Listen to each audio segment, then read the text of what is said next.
Whoa, bouncing all over the place. Here we are. Yeah. Ching chingy cheers. Clink. Ching. Whoa, there we go. I kept pulling you on the screen and you're kind of off the screen now. Like this? Mm-hmm. All right. All good? All right. We ready? Well, originally we were going to go and do it in the park like we usually did, and there's only 30% chance of rain, but we hit the 100% area. We were going to record a podcast in the park. We weren't going to do it in the park. Oh. You know, well, get in trouble for that. Well, we didn't, so. And that ruined our mountain biking plans. Yeah, well, this is the John and Tara podcast. Here we are. Welcome. Okay. Share, subscribe. Thank you. You're supposed to say like. Like. I don't like to tell people to like it because if they don't like it, I don't want them to like it, but they could share it even if they don't like it. All right.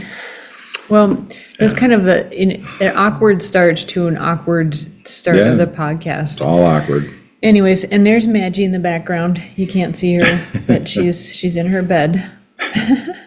Maggie's a cat. Maggie's a cat. If you didn't maybe assume If you didn't know. If you're a first-time listener. Tiny dog. No, she's a cat.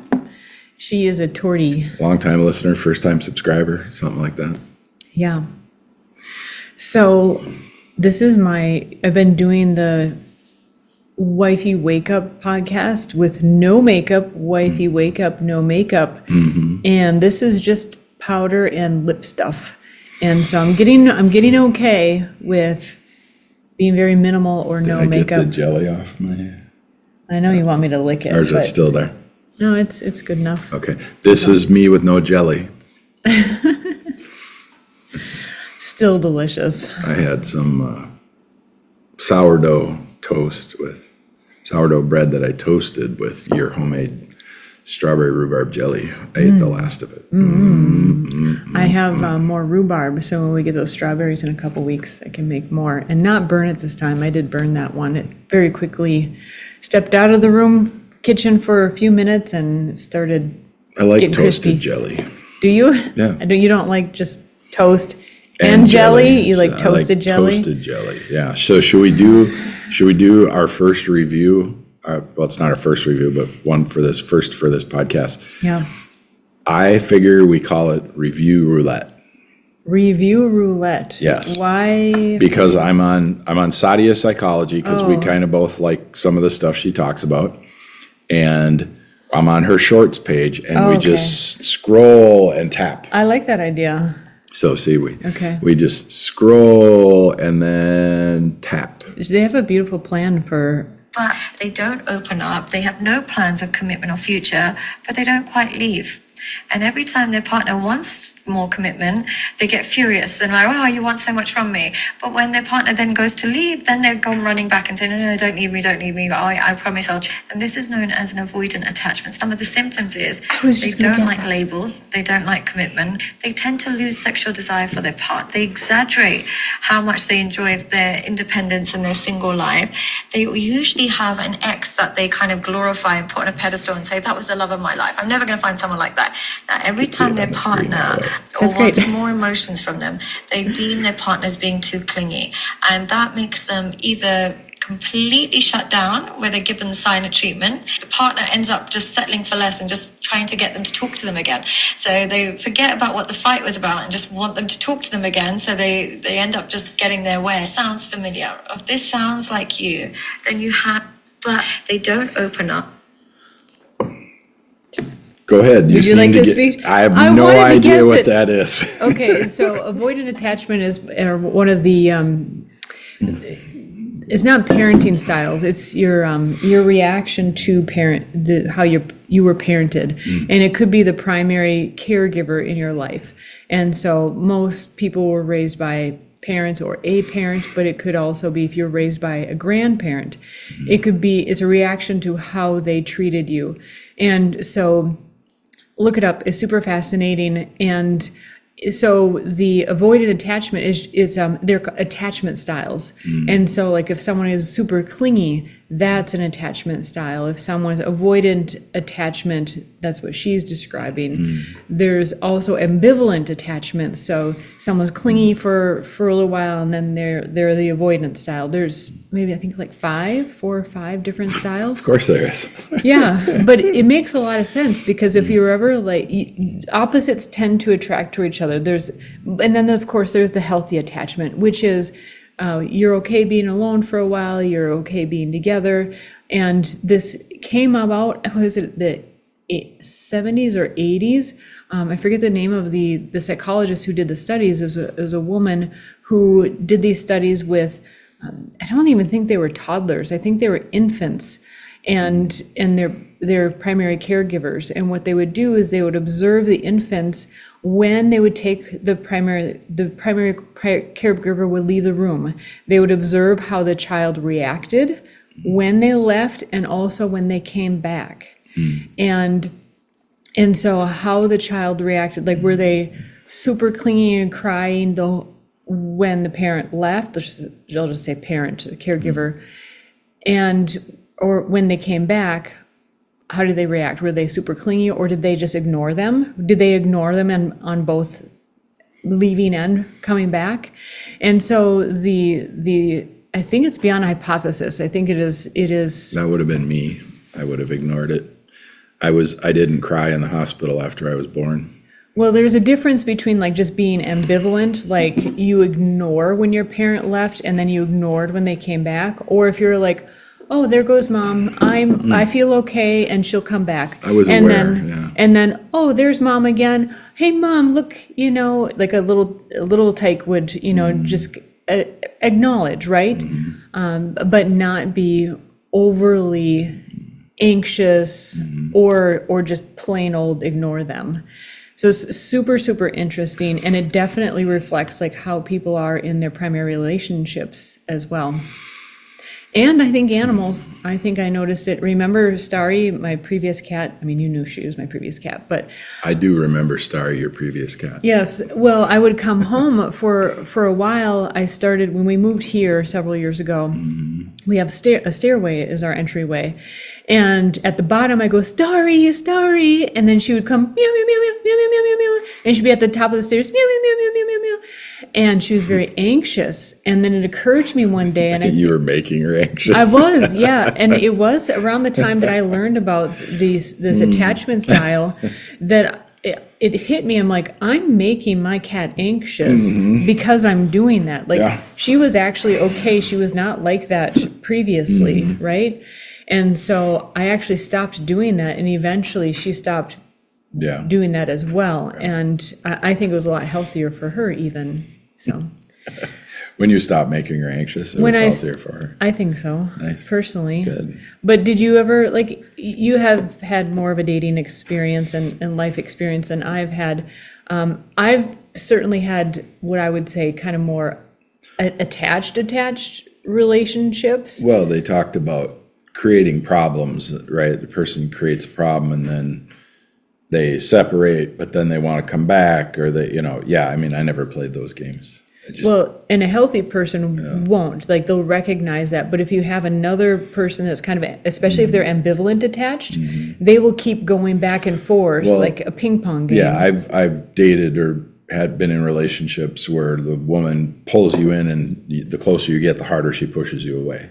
So that just doesn't jive with me. So. I think it's super helpful to know about this, like when you're dating and in a relation, especially dating, so you can at least identify it and not participate, choose not to be the counterpart to that. Yeah. Well, good. All right. That was a good review. Should we do another review roulette? That's the sound. You can never, ever be a high-value man if your partner or your woman is accessible and available to other men, because your entire respect comes from the woman you choose to mother your children. If you choose loosely and you choose a woman that you would be upset if your daughter grew up to be like, how can you be a high-value man if you can't make high-value choices? If you can't select women properly, how can you claim to be a high value man simply because you made 6 figures last year? You made 6 figures and you invested it into a home. High value men have high value standards. Your values have to be high in order to be high value, not your bank balance. Did she say hoe? I think so. Oh, whatever. Because if you're authentically proud of her, you can't wait to have a daughter that acts exactly like her. But if you're just proud of her when you walk into a room and people stare and people are like, wow, but then privately she treats you badly, or privately you don't know if you can trust her or not, but publicly you feel really proud, that's a fake ego boost. And that is not. You can never. Wow, yeah. I think you should comment on this one, John. This one's yours. Yeah, I mean, there's a lot of talk about high value man. In my opinion, it has nothing to do with money. It has to do with the behaviors and the ideals and the morals and the treatment, first of all, also compatibility, right? Because you can date somebody or get married to somebody that you're not compatible with at all, and that person is not going to be high value for you. And yeah, I mean, they say, what are they saying? It's a really great number. They're saying 666, a 6-figure, 6 foot tall, and a 6-pack. It's a really great way of describing the corporeal desires of the world. 666, Antichrist, right? Yeah, I can say more in a little bit, but what do you think? Well, high value man, and then there's some talking about high value woman. I think it's very much a talking point. And, the reality is, if we're just using, I've heard 6 feet tall, 6 inches, 6 inches? Well, what? 6-pack, 6 figures, 600 horsepower vehicle, 6 girlfriends. I mean, I'm sure we could add that into the mix too. 6 kids, from 6 baby mamas. Right. You got to have all the 6s. Right. And oh my God. And the reality is that I think it's another one of these things that I'm not looking in this realm, but I think what we have been faced with as women for so many years, which is we're being advertised to, right? You need to have this to be happy. And if your man doesn't have all the 6s, then you can't be satisfied. And what it does is it creates a wedge. Well, first of all, the statistics are, podcasters say, there's only like 1% of men that are the 6s, right? And so you have all these women competing for these 1%ers. And so it's unrealistic. So first of all, I think they're creating more division than unity. And so I like to talk about a quality man, because you can find at multiple levels, and I mean, even just income levels, you can find a quality man. And, not every woman is going to be in the ballpark of, let's just say, even the 1%ers. And so I think that the high value man talk, and therefore the high value woman, is creating more division rather than talking to people and just talk about finding a quality person and what that means within your class level, essentially. We've discussed it in the past, and meeting somebody that you, first of all, are interested in, whether you're physically attracted or you're intrigued mentally, or you're having a good conversation with them, and that is intriguing you. I think that there's a real problem with the way that they're saying it. They say it for talking points. They say it for division. They say it for simple bullet points, right? So 6 feet tall, 6-pack, 6-figure income, right? That's easy for idiots to remember. That's easy for, the blurbs online, right? if you start talking in emojis or in colloquial internet speak, LOL, WTF, OMG, you're dumbing yourself down to a point where you're not going to be able at some point to have a normal conversation. And anybody with a six pack, I mean, in order to see a six pack, you have to be, and for much of my life, I had a 6-pack / 8-pack, right? You have to be a very low fat content in your body, and it's not a comfortable way to live. It happens like when I was younger and I was into performance sports, motocross, that kind of stuff. It would just happen naturally. But you would also, when you wanted more stamina and strength and longevity for your sport, you would also put on a layer of fat that would disappear by the end of your competition, right? Mm-hmm. So you would go in and you'd have a thin layer on your gut. You could feel it, you could feel it maybe on your back a little bit. You could feel that you were a little bit cushionier than normal because you've been eating like crazy trying to recover, and then you go and compete, and by the end of that competition, you're just stripped of everything. You're lean, you're tired as heck, and all you want to do is sleep, and so it's not necessarily an advantageous way to be doing things. So I've actually always found, like when you watch movies and there's like the Captain America and all these, steroided up guys and stuff, it looks really silly to me. Like I love, I'll joke and that your 8-pack with a little layer on it is the kegger. You want the whole keg. I like the kegger. Who wants a 6-pack? You want a keg. Right. All right. So I say go for the kegger. Go for the kegger. Yeah. Should we just emphasize it, love. I don't have a kegger. I mean, I got. Well, I mean in a positive way. I got box wine. No, I don't want box wine. I want the barrel. I'll take a barrel of wine. You can All be right, my barrel. I'm a barrel then. Barrel of fun. Woo! All right, should we? So how did that come up? That with quality man needs to be a barrel of wine. Yeah. Yes, there we go. That's I think the conclusion. I'm in the supermarket and I'm watching parents say, one. "Darling." Okay, so a quality man, that's what you want more than a high value man. I think so. There are guys that will, when you meet them, they're making $35,000-$40,000 a year, and when you've been married after 5 years, they're making $100,000, $200,000 a year. It's not. You can grow together. Finding that ready-made, perfect guy that's got everything set up is really a kind of a fallacy. Just like finding a woman that's perfect with everything when you meet her.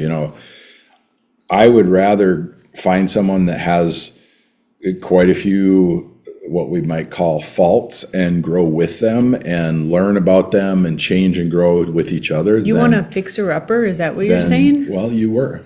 Well, no, I was a new home that just needed some extras. It wasn't necessarily a fixer-upper. Okay, yet. You didn't have the picket fence. The yard needed to be mowed. Right. It wasn't like the old farm home that like totally needed. The hedges needed trimming. The house needed to be lifted and the basement needed to be redone. You're ignoring all my euphemisms here. What? Okay, keep going. What was it? The yard needed to be mowed. The hedges needed to be trimmed. Oh, well. At least you knew that. Good German girl. Yeah. Yeah. Yeah, there you go. Yeah. Should we do another roulette? Yeah, let's go for Let's go for it. Okay, this is a Jordan Peterson roulette. Woo, yes. This could be heavy. Here we go. Zing! Review roulette. I'm not ashamed because I'm white. Every Caucasian's a bigot. I guess every Muslim's a terrorist. Every liberal is. So, with regards to every Caucasian being a bigot and his claim that then, therefore, every Muslim is a terrorist and every liberal is right, which is, definitely not correct, especially if you're talking about the progressive mob. There's a variety of fundamental problems with the woke reductive algorithm or ideology that Ben and Tom are criticizing. We did research back in 2016 looking at politically correct authoritarianism, and that was back when psychologists were just starting to analyze left-wing authoritarianism. And we found that the best predictors of being a left-wing authoritarian were being not verbally intelligent. That was a walloping predictor. It was the variable most closely associated with intelligence that I had ever seen, including grades. If you're not very bright, the woke ideology is very attractive to you. I'm unashamed because I'm white. If every guy. Yep. I don't have anything to add. Jordan was right. He's correct. What did you think? What's the name of that rapper again? Tom McDonald. Tom McDonald. Yeah. An interesting way to start it. I just think of even just the formatting of what they're doing.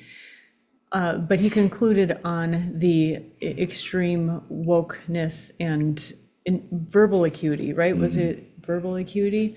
And which makes it interesting, you know, if you hear the same arguments over and over again, and you taught me this, that, you know, if someone just keeps coming back at you with just rote answers, you know, just like the same things, what are the pat answers, or like things that you hear in the zeitgeist, you know, they're not actually, they can't have a discussion. They just get upset and just like throw it back at you. And then just you can't have a conversation with that person. It's unfortunate. And I think it's something that I've had to be more aware of. And you realize they're not smart. You realize they don't have any intellectual articulation or verbal articulation. Well, this is just where I was going to go, is that I used to give people the benefit of the doubt more and just be like, oh, well, they're another human being. I should listen to them. I should hear what they have to say. And as I get older, you know, I have a little bit more experience, and it's like, well, you know, there are certain, if you hear a few warnings, you know, there are a few cues or a few warnings, you know, it doesn't mean that you have to keep listening to a person or take what they have to say as truth, especially. Yeah, really good. I'm just going to let it stand. That Okay. was perfect. Another Jordan Thanks. Peterson. Sure. Review roulette. Zing. JTP. I think it's a catastrophe that we didn't integrate Russia into NATO when we had the opportunity, because we had the opportunity and we squandered it.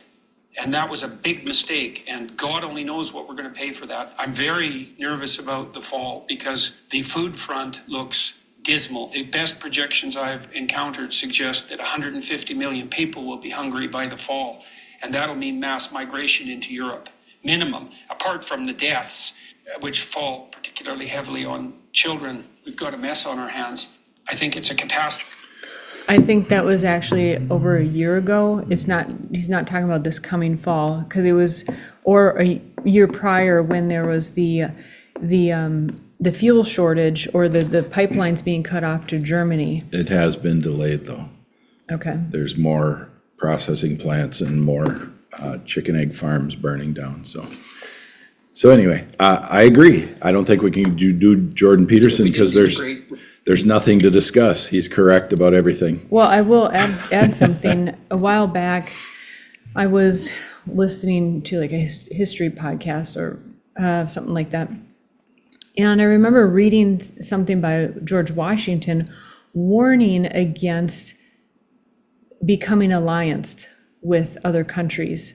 And I forget the details, but this is, I mean, I heard a prediction the other day that NATO, no, not NATO, what was the European Union would, well, maybe NATO and European Union would be dissolved.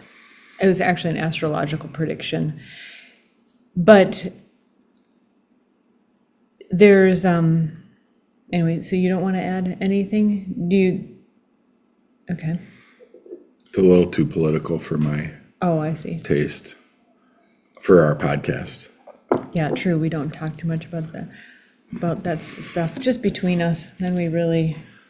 I'll go 40 rounds with anybody on politics, but it's not on this podcast. Okay, I found one here I'm going to hit. It says a great example of hypergamy, 2.3 million views.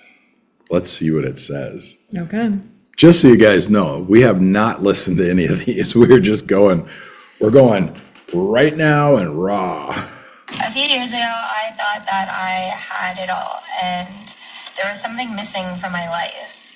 So I did things with the guy who treated me like a princess and would have been the best husband to me. And I started chasing this feeling that was never matched. That unexplained feeling that she could do better, that's called hypergamy. Red pill guys have been talking about it for years.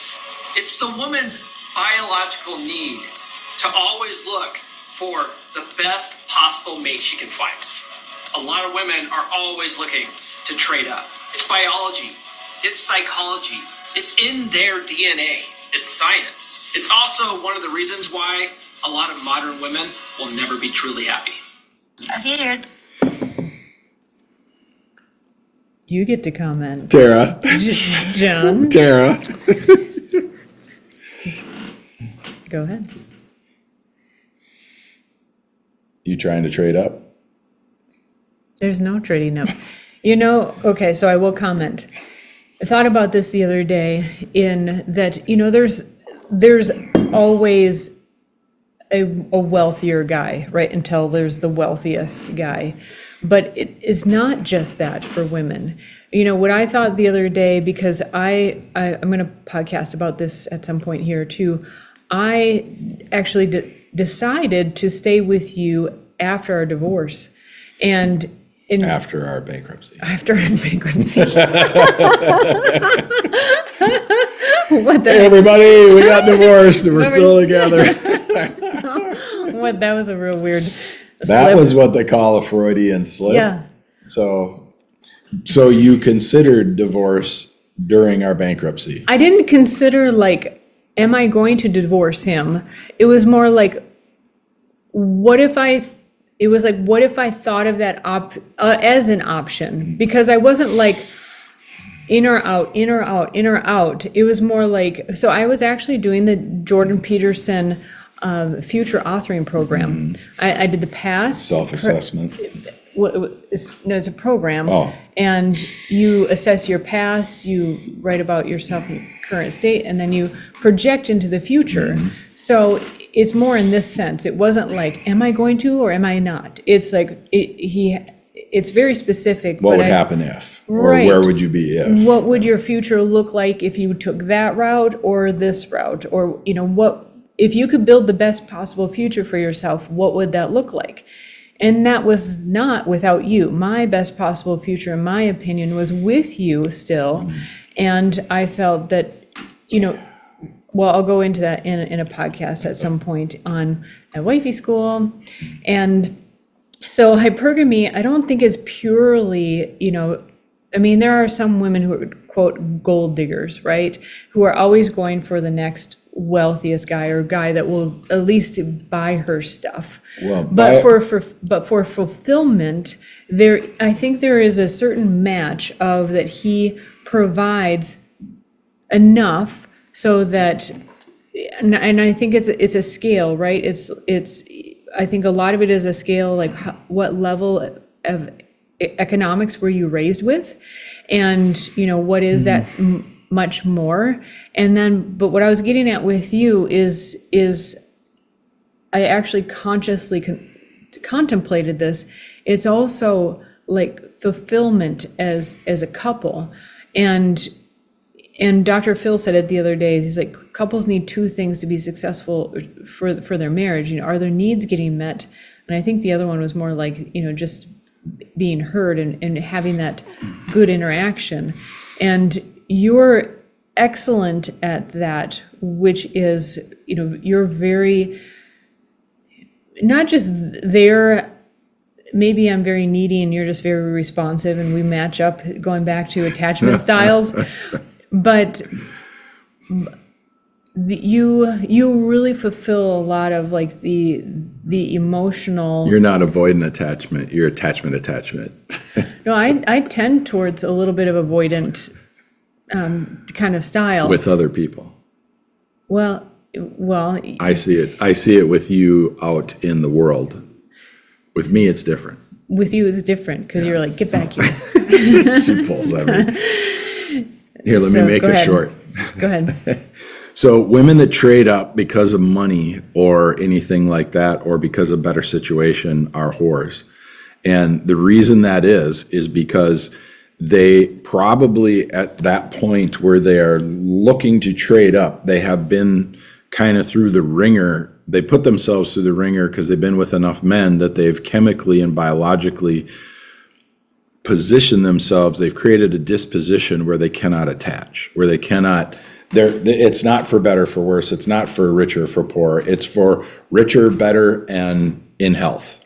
It's not for sickness and in health. It's not for the struggles that couples respond to together. There's always been these types of women, and they've had, most of the time, they've had a lot of partners before they commit to one partner getting married, right? Because they want to sow their wild oats, especially in the last 20, 25 years. Women have really changed to the point where they're learning to sow their wild oats. And if they do that too much, chemically, they position themselves to not be able to attach. And so then the only thing they can attach to is what is better. And so they've literally physically, biologically shifted themselves into whores, where they will sell themselves for the next level. When adding to that, if you're going just for those deal makers, right, making a deal, you know, who's the next best, and you can't attach, you know, have a healthy attachment, then you ultimately just can't have that deeper connection like I talked about you provide. That's very fulfilling to me. In the guy world, we'd call a guy with other guys a fair weather friend, right? And in dating, the guys know who these women are and they pass them around. They know who they are. They're going to meet with them. You know, if you go out on a date with them, you can wow them. You can wow their clothes off. You can wow them into bed. You can get what you want, and then you can act like a jerk. And then they go, "Oh yeah, just another asshole," you know, and then they move on. Right? Every guy knows who they are. When I was young in high school, guys were saying, before I was even understanding of anything, guys were saying, and I'd get around guys and their dads were saying, you know, there's boys, there's women you marry, and there's women you sleep with.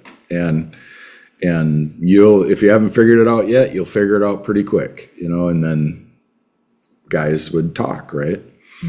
As soon as a guy slept with a girl, if he wasn't totally into her, he'd just tell everybody, and they know that she was willing to do that. And then, you know, and that was high school. So do you think the argument of hypergamy is actually just the not the girls you want to marry are hypergamous? Oh, absolutely. Yeah.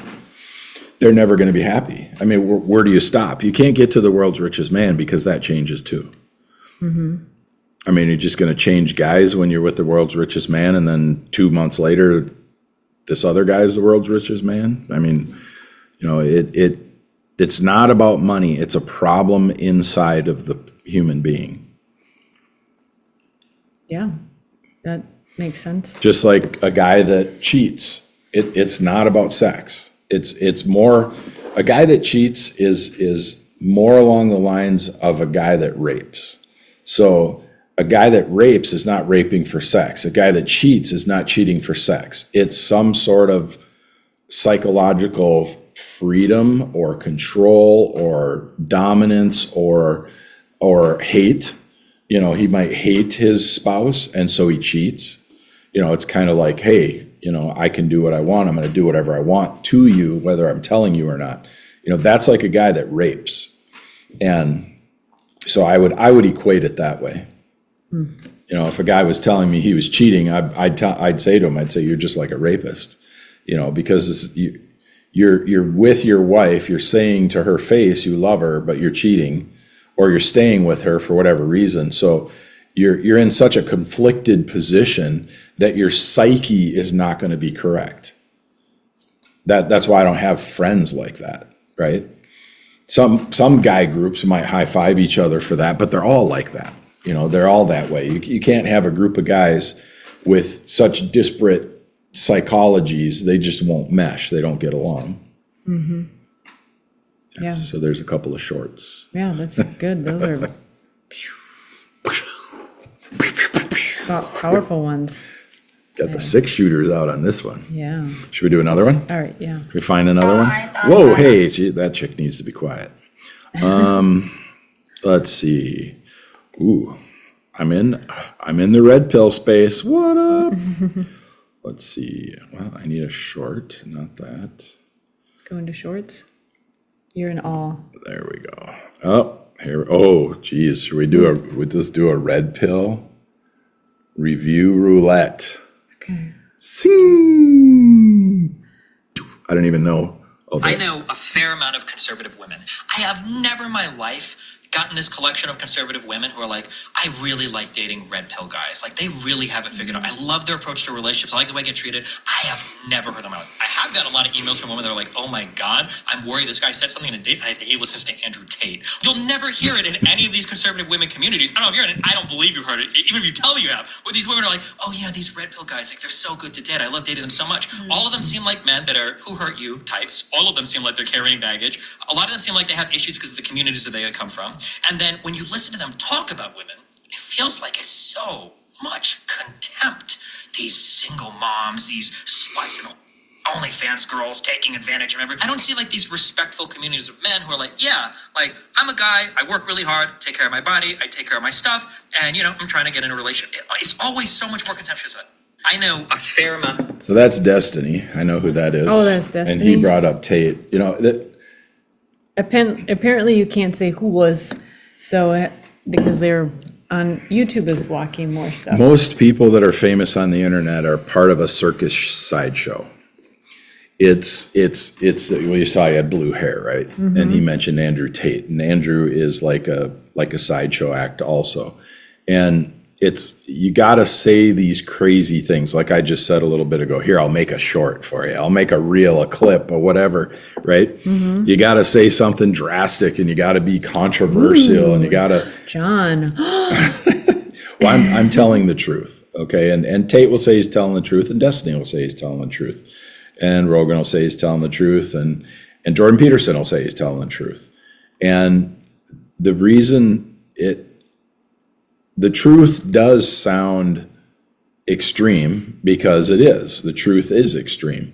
How you present the truth, the reason we do the podcast together, married couple for 24 years, the reason we do it together is because we're kind of checking each other too as we're talking. It's kind of like, let's tell the truth. Let's talk about marriage. Let's do review roulette. Let's commentate on what people are saying. You're not going to hear, Destiny's never going to hear a woman say what he said, right? He's never going to hear a woman say, I'm really into this guy because he's this, and this. Because if Destiny's in the room, he's like, I've never talked to a woman, right, that says this. A conservative woman. Because he'll rip them apart. Yeah, so you're arguing that he won't even be in that environment to be able to hear it. No, he'll never be around those women. Yeah. And if he is around those women, and I've seen him around some of those women that are married online, he just tries to rip them apart because he needs sensationalism for his podcast, right? Mm-hmm. He's caught in the Ferris wheel of fakeness on the internet, right? It's this gigantic wheel that keeps spinning, and they just keep recycling all the same BS in a little bit different way, so people go, oh, what? Oh.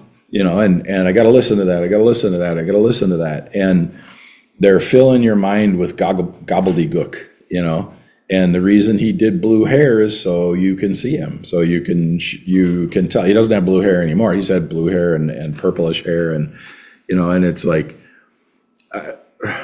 and he's a super fast talker, and he brushes by other people's points very quickly. He processes, everybody processes really quick. Not everybody processes from their brain to their mouth really quick.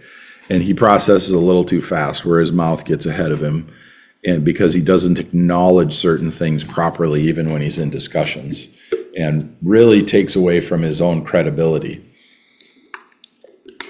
So, but anyway, He was in a relationship with a young gal, and she was a pretty young gal, and they had an open relationship. They got married. She said she married him to get a green card to come to the United States, and she was here long enough, evidently, and then they got divorced, and she married another super popular internet guy, or at least is dating him. And you can see that he got hurt by it. You can see the hurt that Andrew Tate got from when he was on reality shows when he was younger, and like I don't know what they were. I just saw a few little clips, but he was on almost like these reality dating shows and got just slammed live on TV by a gal, putting him down. And, now he's obviously on steroids and, or TRT and that kind of stuff. And very bold, very strong, just the opposite of what this girl said he was. And it's, what guys need to realize is that a woman that you fall for can do the most damage to you of anything in the world. Guys will go to war and they'll run headlong into bullet fire. They'll run headlong into a burning building. Guys will die and not be afraid. But guys are deathly afraid of the woman that loves them and the woman they love, because that is the only way to be in love with somebody is to be vulnerable. The only way and it's not vulnerable like, oh, I'm so weak and I'm under your spell and your power and all this stuff. It's like, no, I've committed to you. So in that sense, if I've committed to you and you uncommit to me, how did I make that decision? Why did I make it? How are you the wrong person? There's all these questions about me and my own judgment. And that's where a guy will go. What was wrong with me? How did I make this judgment? How did I not see all these problems? What did I do that led up to it? To their friends, they'll go, she was a bitch. Obviously, cheat bitch, whore, but to themselves, they go home at night and they will cry and they will emote about the decision they made and the problems that they brought to themselves and the way that their whole life was centered around this person they love, and then it fell apart. And now what? Because guys, when they fall in love, they stop hanging out with their friends. Guys don't put the investment into their friends, their golf buddies, and all that kind of stuff that they do into their relationship. And so you got these guys that are damaged, that are hurt, that are teaching the next generation because they're loud and they're a presence. Andrew Tate does his podcast, his head is shaved, he doesn't wear a shirt.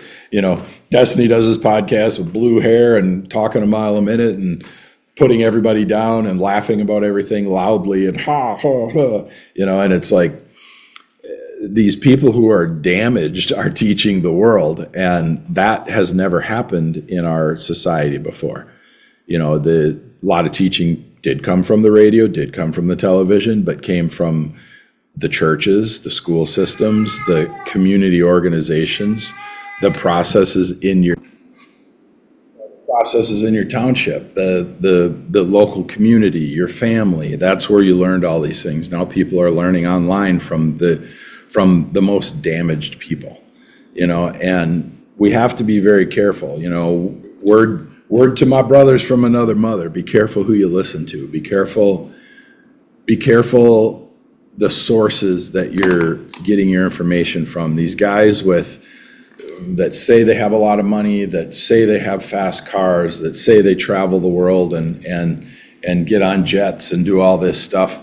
That life is for a very small amount of people. 99.9% of the world is going to have a normal life with a normal job and a normal wife and a wonderful wife. That's fine. My wife is hot. My wife is sexy. My wife is wonderful. My wife cooks. My wife cleans. My wife will do things that I ask her to do around the house, in the community, and she will ask things of me.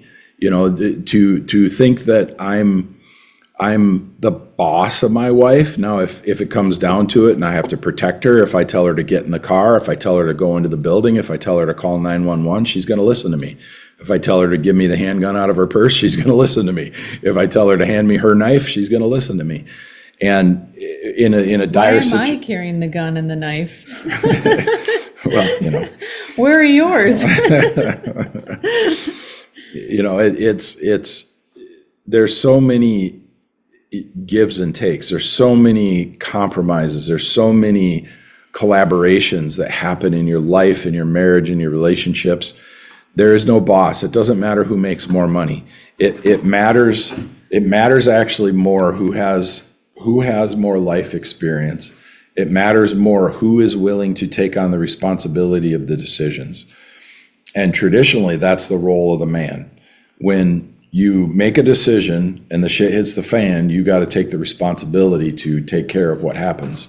And that is traditionally the role of the man. Men are built for that. Men are built for adversity. Men are built for adventure. Men are built to make decisions in tough situations where it's not a standard decision, right? It's not what we're feeding the kid for lunch today. It's what are we doing with, you know, we need to put a new drive in for our property, and we need to have a culvert under the road, and the man's going to go out and deal with the construction workers. The man's going to, probably make the decision on which, maybe not cars. Cars nowadays are all, it's kind of ubiquitous that cars are functional and do what they need to do. But if you need to make a decision, if you need a vehicle for towing capacity or for hauling things or for, whatever it is, usually the guy is going to make the final decision, and there'll be things you discuss and you got to figure it out. There is no way for me and Tara even to tell you how to make decisions in your life.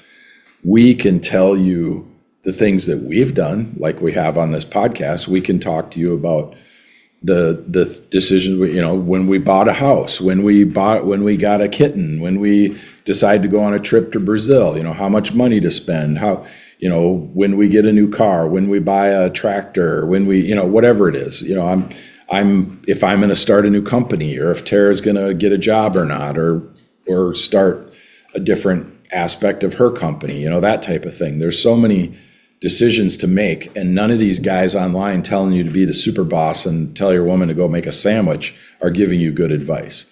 That is not good advice. So anyway, I got to put this kitten in another room. She keeps biting me. So I think I'm done with that part. Okay. So looks like it did end up continuing. If you want to say anything, feel free. Well, that was kind of going back to Destiny. There's nothing to add and comment. What you said was wonderful. So Destiny's commentary, I think to speak for a group of people is nearly impossible to actually do. If he says, I've never met a conservative woman, blah, blah, blah, blah, blah, blah. But I do agree on what I know about the red pill community. I do agree that there is a bunch of contempt towards women. They're at the phase of when you've been betrayed or hurt that you're still angry, and it's just a part of the natural process. The only thing is, if we assume that, and by observation I would say tends to be true, the red pill is kind of a community that keeps men in that state of being contemptuous for women. Women are being angry and justifying their anger, and that's a dangerous place to stay in.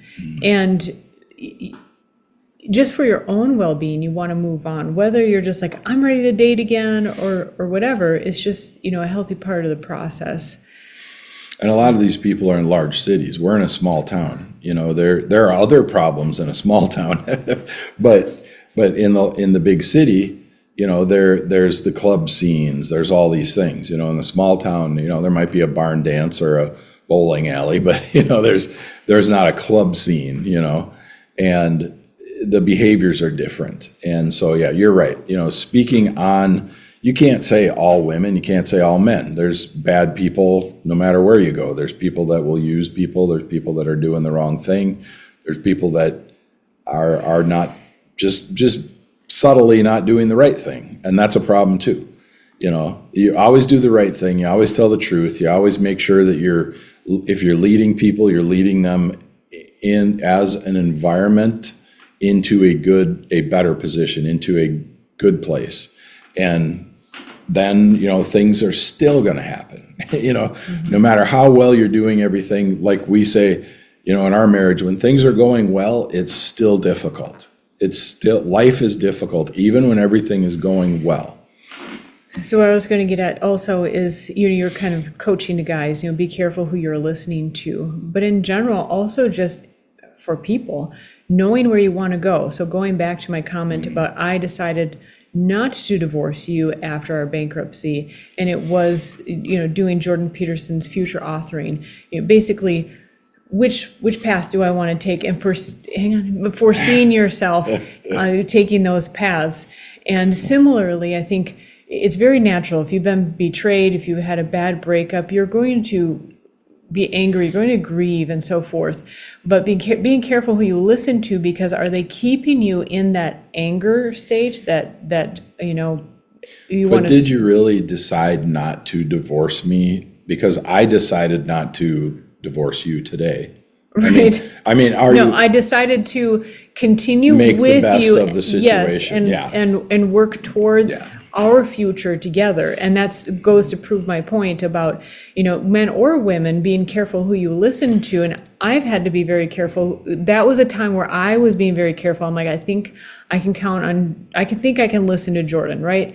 I trusted his guidance in the sense of the program that he put together. Well, the program actually, you guide you. Right. Yeah. And that's the best kind of program.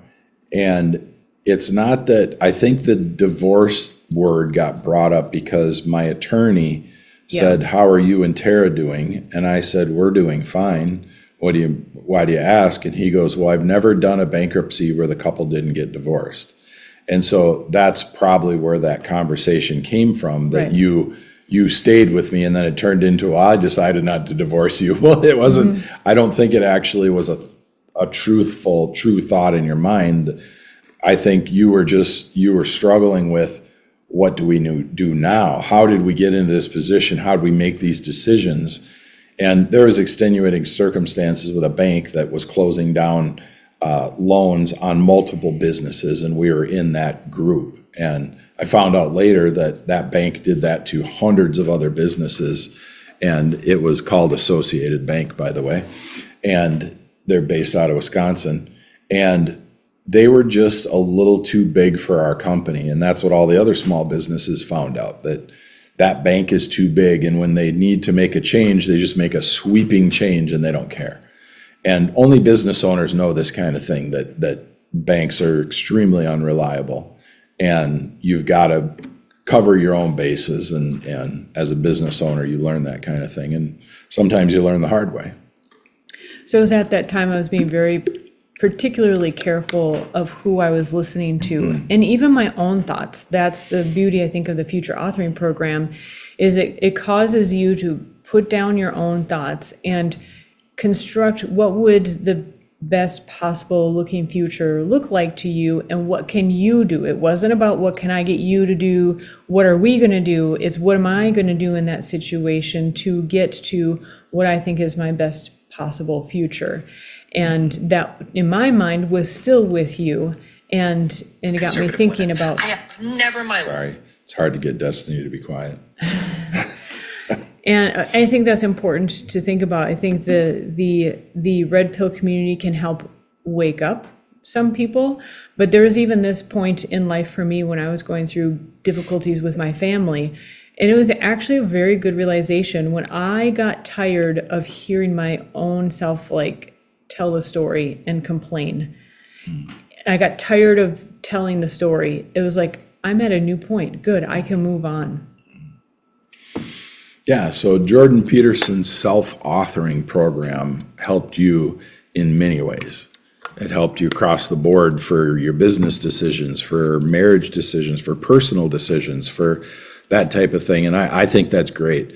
I think some people might be afraid to have their spouse exploring things that could expand their understanding of themselves and their opportunities. And if you're in a relationship, there's nothing better than supporting your spouse in that respect of bettering their thought process, understanding more about themselves.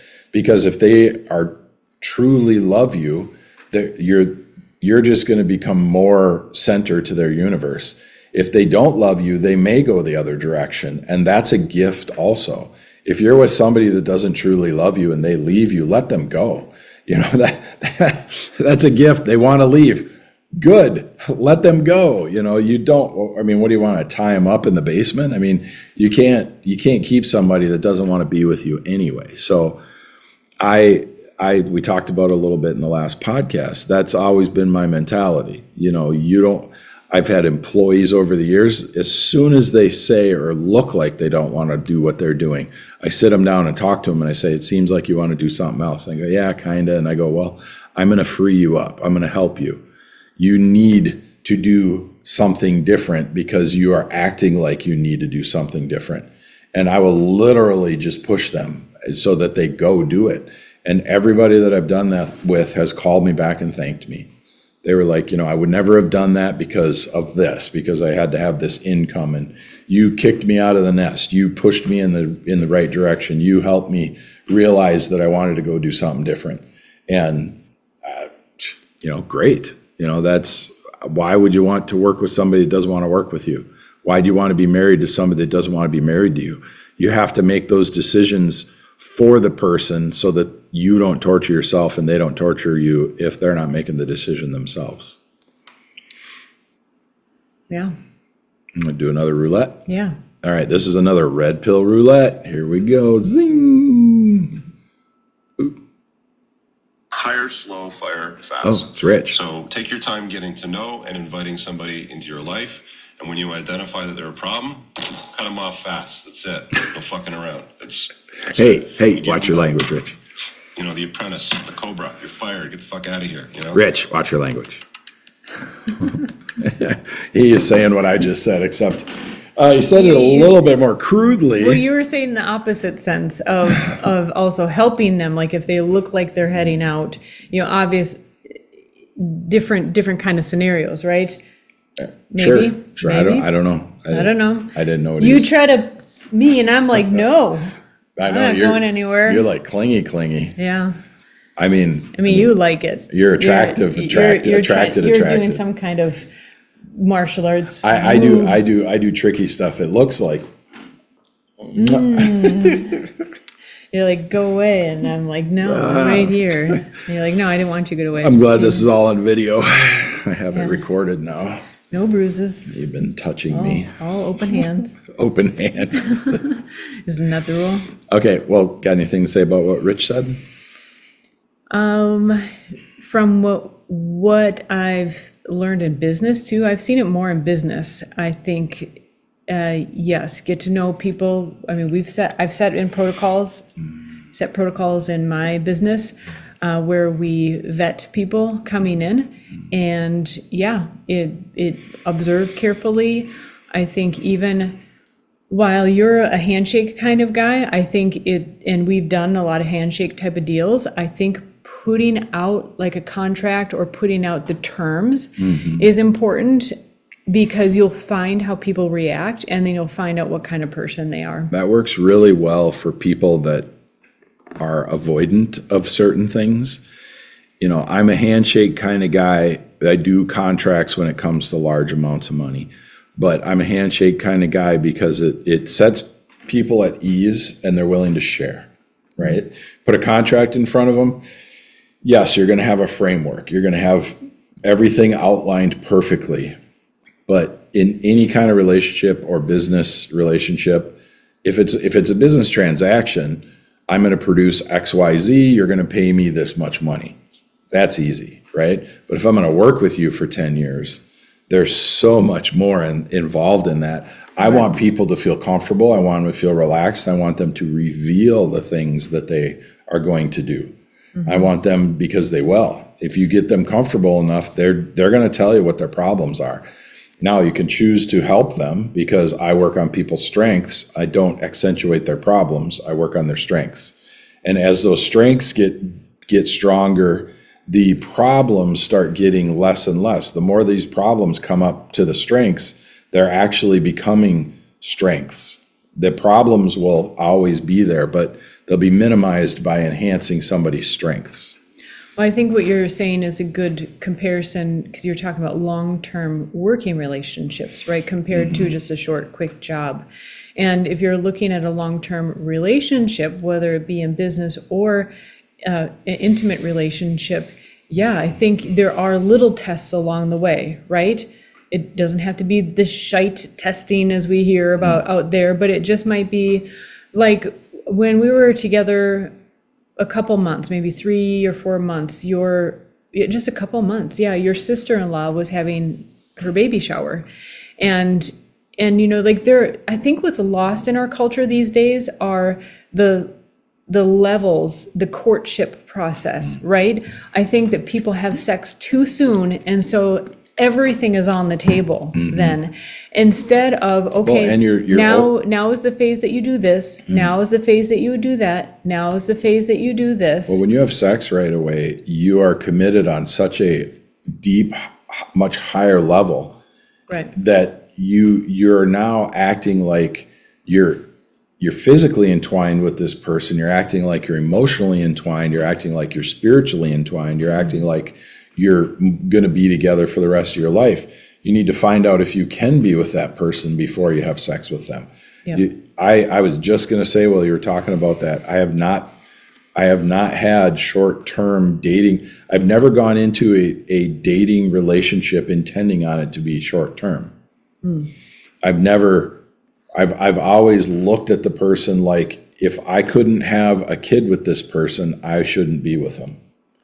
And sometimes you think you can and you find out you can't, and then you got to make changes and shift it, like Rich was saying. It's kind of like, all right, we got to end this. Yeah, and the ending can be in different, if you start out bit by slowly, like Rich was saying, hire slowly, fire quickly. Well, if you're being slow, then you're easing into it, not just like time, but you're just easing into things over time. Then the firing process, or kicking them to the curb or moving on is not as harsh. There's right? less to let go of. There's less to let go of. That's a very good way of saying it. Instead of you have sex on the first time you meet, and then you're just headed over heels for each other, moving in right away, and then the reason you're head over heels is because your body chemically produces the bonding mechanisms, and it's like, oh, I'm with this person, I need to be with this person. And now if you got to break up, it's such a major loss. Most people are not, even you meet 40 and 50-year-olds that aren't emotionally equipped to break up with somebody or even start dating somebody. It's really weird. Yeah. It's the hardest thing we'll ever do in our lives is be in a relationship with a primary, with a spouse. That's the hardest thing you're ever going to do. And there's the least amount of training. There's the least amount of understanding. That's why we talk about this. Hopefully, share with a friend, please subscribe. Hopefully there's something people are getting out of each one of these talks that enhances their relationship in their lives, and maybe they can teach their kids or talk to their parents about, some people have parents that are totally dysfunctional and cross dating and sleeping with other people and still married, and and it's like even their friends or their friends. Yeah. I mean I've heard of stories their parents sleeping with, that's pretty bad. Parents having sex with their friends. Yeah. Oofta. So you saying you agree with Rich? I agree with Rich on some things. Some of his other things are kind of adolescent, but I agree with him on some things. There's people become accomplished in many things, right? I've met many people who are very accomplished in one area in their life, and for some odd reason, they think that transfers into everything, and you can see when it doesn't. You can tell, and there are some people that are very accomplished at relationships, and they only make, $50,000 a year. They're not qualified to tell you about finances or talk to you about investing or any of this kind of stuff or starting a business, but they're really good with relationships. They're kids, all the neighbors in the neighborhood know who they are. They all get together and play poker and have barbecues, and everything's normal. Nobody's sleeping with each other. Nobody, they're just really good at managing relationships, right? But they have a basic, $50,000 a year job, and they're just a regular person, And Sounds a lot of fine. times people that make millions and millions of dollars, they're not qualified to talk about relationships, because all their relationships are very business, very cut and dry, very aggressive, and that's what these guys talking about. I make all the money, this woman, blah, blah, blah. Okay, well, that's great, but that woman is only ever going to be dependent on you and afraid of you, not invested in you, fully there for you, and fully capable of being a completer and a complete spouse, and that's what we're after. That's what I'm after with you. I'm after whatever you need, helping you with that so that you are a complete woman, and you are after helping me whatever I need so I can be a complete man. And together we're the yin and the yang, where the photons intertwined and mixing and spinning around. And Can that be our new thing at the end and at the beginning? vibrating together. Resonating. That's what we were doing last night. Hey now, keep it clean. So tell me a little bit of how you felt the other day when I was driving and you were sleepy in the passenger seat. Oh, that's funny. Mm-hmm. Yeah, we were at a cidery and I drank a lot. That was a good day. Yeah, I enjoyed. They have a cider that they mix with a brandy, with an apple brandy, and it's like, yeah. And so a couple bottles of cider, a wine bottle size, and then a small bottle. It's kind of a pot belly bottle, just a squat fat bottle, and there's a lot of cider. So anyway, we're driving home, and I wasn't drunk, but I was tired. I was super tired. All the sugar, crashing. Yeah. And I just said, I'm going to pull over and have you drive. And I got into the passenger seat, and I was just embarrassed to be there. I was embarrassed to be, I'm not a male chauvinist. I'm more of a sexist in the sense that I believe there's roles and there's designs, and men need to meet their needs and women need to meet their needs, and they need to provide that to the needs of the other person appropriately. And yeah, we were passing cars, because you're a good driver, and and I was embarrassed every car we passed, even if nobody looked. I was just embarrassed because I'm in the passenger seat. Why didn't you just I did fall asleep, didn't I? I did lay back a couple times. I wasn't watching you because I'm a good driver. I don't watch my passenger. What's my passenger doing? Yeah, I was doing little puppet shows in the window for people as we went by. No, I was embarrassed. Every car we passed, every semi we passed, I was super embarrassed. Yeah, just we passed a truck. I was embarrassed because I knew a guy was driving the truck. I mean, there's lots of women that drive trucks too, but I just assume they're lesbians. But I'm not a lesbo. No, I know. There's country girls that are sexy that drive trucks. I'm just kidding. No, I just being a guy in the passenger seat. So that's why you wanted to bring it up, because I told you that I was just super embarrassed. Yep. So tell me about your sexism. What are providing the needs? What are the needs that I provide for you by being playing my sex role?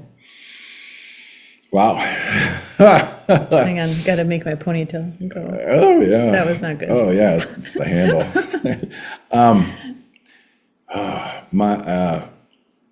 Well, you're the feminine side of the relationship. I mean, I think I have full qualities as a man, and I think I can be sensitive about certain things.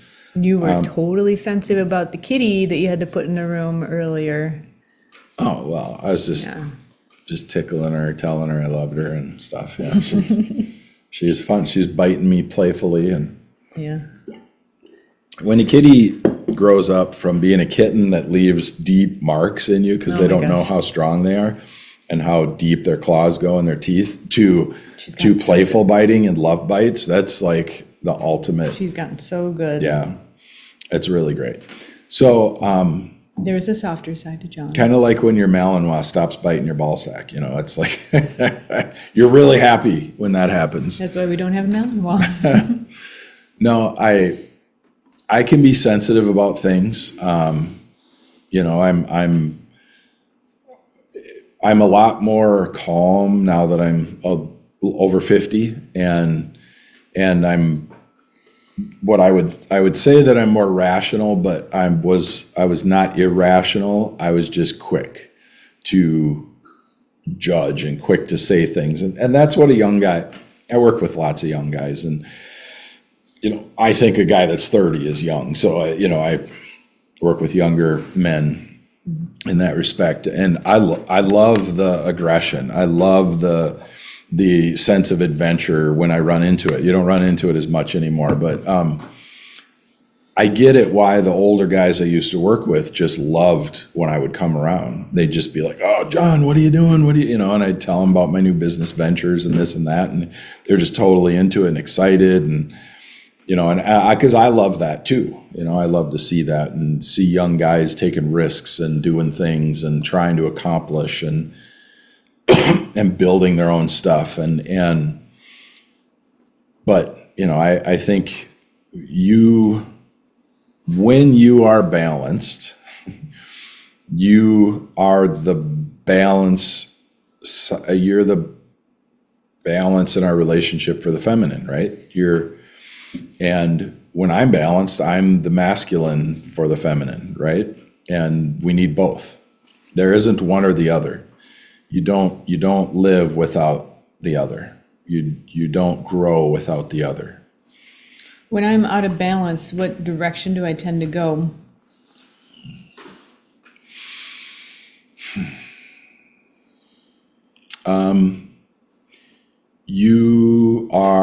When you are out of balance, you are more like accusatory. You're more finger pointy. You're more about things you think people or me are not being accountable about. Everybody has their proclivities, right? You're a qualifier kind of person. So you want people to be accountable to everything they said that they would do, and time frames and that kind of stuff. And it's justifiable, right? I think so. The part that's not justifiable is when you're out of balance it's not justifiable to attack people for it, right? It's justifiable to talk about it, but not only when you're out of balance, right? To be in balance, you need to talk about it all the time in a way that people can learn and grow and flow within what's going on, right? That's why I always say when somebody's doing really well, that's the time to push them. When somebody's falling off the ledge, it's not the time to push them because they're going to fall off the cliff and die, right? When somebody's doing really well, performing well, I've worked with lots of athletes. I've been an athlete over the years, and when you're really on your game, that's when you train harder. That's when you train more speed training, more strength training, more stamina training, more heat training. I used to race snowcross, and I would sleep in the garage, to get used to the cold. First, I would start by opening my window on my room, and then I would end up transitioning to sleeping in a sleeping bag in the garage, and eventually I would be sleeping on top of the sleeping bag in the garage. And the garage would get down to, 32, 33 degrees in the winter easily, and sometimes below. And so what happens then is you start to build an antifreeze in your blood, and you can then be outside without gloves. You can work on cold metal and things like that. And that's what I needed. So, which is extra, extra cold. Yeah. And if you grab cold metal, your oils in your skin, the moisture will make it stick to your skin and that kind of stuff. And there's a point where you move beyond that and the cold doesn't bother you. You're not reacting to it the same way. And so the extreme things can only be pushed when everything's in balance and when a person is achieving. when a person is falling off, you can't push them. You got to pull them, right? They're falling off. You have to pull them up. When they're climbing, you can push them, So you grab their ass and push them. We're just talking about me and you at the moment. Yeah. Right. Yeah. Yeah. All right. So yeah, that's when I'm out of balance. What do you have what am I like when I'm out of balance? What are my negative character traits? Honestly, okay, this is just off the cuff. It's more, you're very steady, and so I'm more likely out of balance and probably in my own head and in myself more than you are out of balance. So I guess it probably should be easier for me to identify when you're out of balance if it's rare. I think years ago, there was a time where you were a lot more gruff and impatient, and this was a rough time in our marriage too, because I think there was stuff going on in business. I was not happy with things and how things were going, and so I think, and then you had a lot of probably adrenaline, testosterone and stuff going through, and I think you were just overall really heightened. I think cortisol. Cortisol. Stress, yeah. Yeah. So, that was quite a while ago, and I think that would probably be more of an era. You're much less likely to be like that these days. And I think you've changed things in your life and how you deal with things so that you don't get to that state. So how do you get out of balance? No, I think you're really good at managing yourself. I sound pretty good. Yeah. Let's listen to a monk talk about to balance what is out of balance. Oops. Sorry. I turned the volume all the way down so that we didn't accidentally. Some things you cannot undo, yet there is still the possibility to rebalance things. You did wrong to many people in the past. Now, do something good for many people where you are excluded. Sooner or later, this balance is going to come. The question is if you will be forced to rebalance, or if you are able to observe yourself already, see where you are standing, and start from there on to directly take it in your own hands to balance what is out of balance. Some things.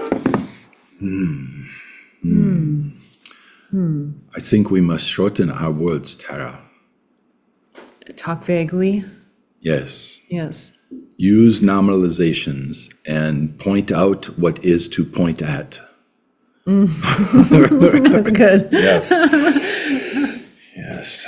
Well, okay, so there's an exercise in the martial arts you've taught me. It sounds like he has the key.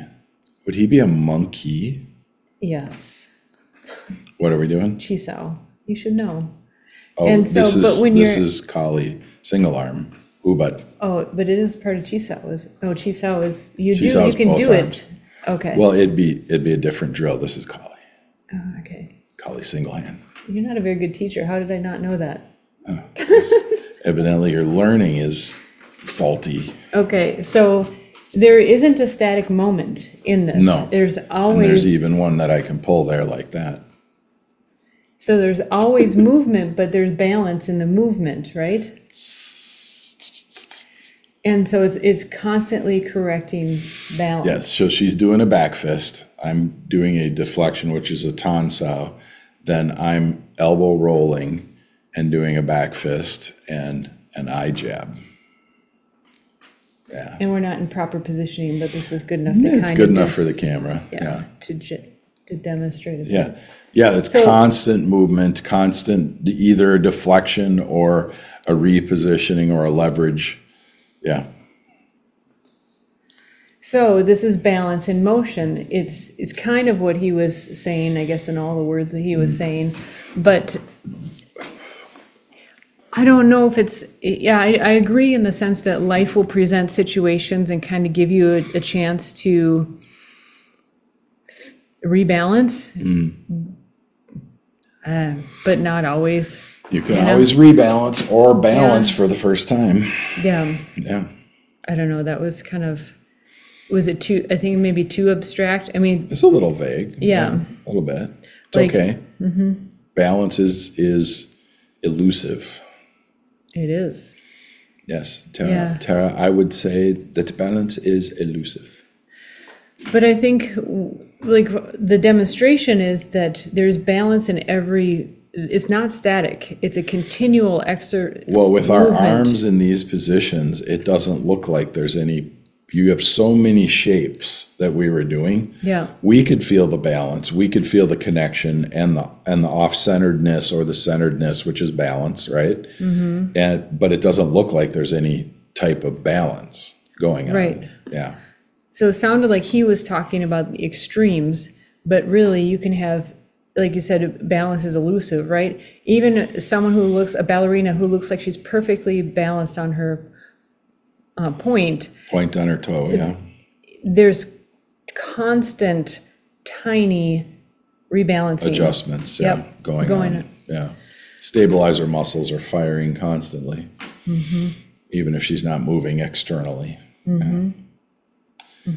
Yeah, it's like a duck on the water, right? The feet are going 1,000,000 miles an hour underneath the water. The duck looks like it's just cruising along. All right, before we do any more ridiculous metaphors, let's end this podcast. Mine wasn't ridiculous. No, come on. Mine were. Yeah. Out of balance, in balance. Well, there is always adjustments to share, subscribe. I'm supposed to say please. Bing, bing, bong, boom. If you found this helpful or think of someone came to mind, send it to them. And thank you. And listen to our previous podcasts. And if you have questions, feel free to put them in the comments and we'll incorporate them into another podcast. Nice. Adios. Bye-bye.